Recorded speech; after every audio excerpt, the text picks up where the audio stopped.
السلام علیکم ورحمۃ اللہ وبرکاتہ۔ میرے پیارے دوستو، میں امید کرتا ہوں کہ آپ سب خیریت سے ہوں گے۔ چلیے شروع کرتے ہیں حدیث کی کچھ پیاری باتیں۔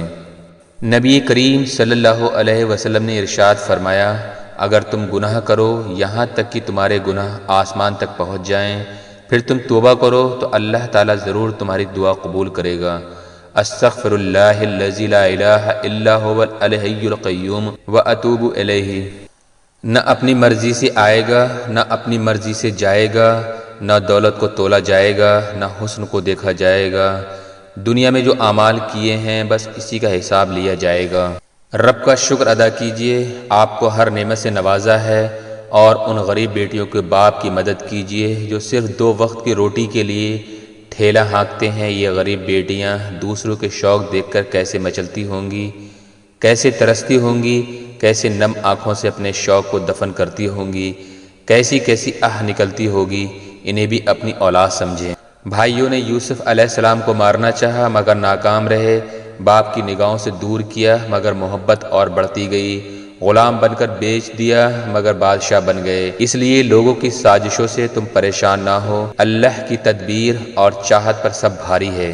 اللہ کے رسول صلی اللہ علیہ وسلم نے فرمایا، قبروں کی زیارت کیا کرو اور بیہودہ باتیں مت کیا کرو۔ ایک رات میں اپنے کمرے میں سو رہا تھا، اچانک ایک آہٹ سے میری آنکھ کھل گئی، سامنے فرشتے کو کھڑا دیکھا تو گھبرا کر پوچھا، یہاں کیسے؟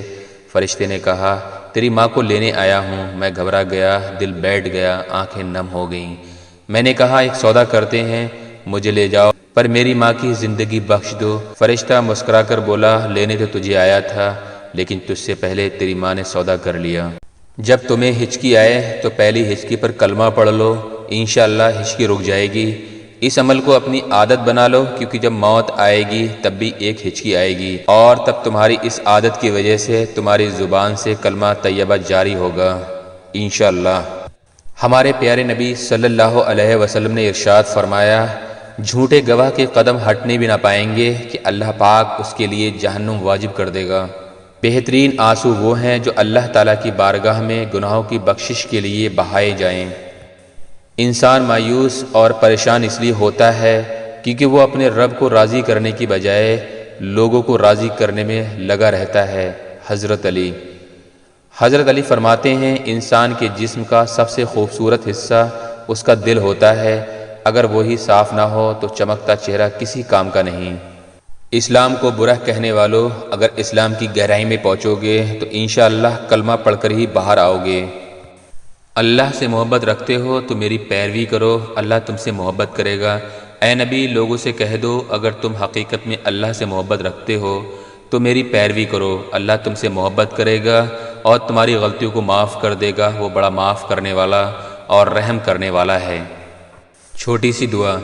اے اللہ، جب تو اپنی رحمتوں کے دروازے کھولے اور پکارے، ہے کوئی رحمت مانگنے والا، ہے کوئی خوشیاں مانگنے والا، ہے کوئی شفا مانگنے والا، ہے کوئی میرے محبوب صلی اللہ علیہ وسلم کی چاہت مانگنے والا، تو میری دعا ہے کہ یا اللہ، ساری خوشیاں، ساری رحمتیں، ساری کامیابیاں، ساری برکتیں، ساری نعمتیں اور نبی پاک صلی اللہ علیہ وسلم کی چاہت اس شخص کو نصیب ہو جو یہ میری دعا سن رہا ہو۔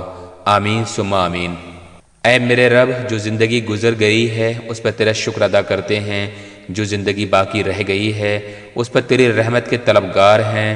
اے میرے رب، ہم سب پر اپنی رحمت کے دروازے کھول دے۔ آمین ثم آمین۔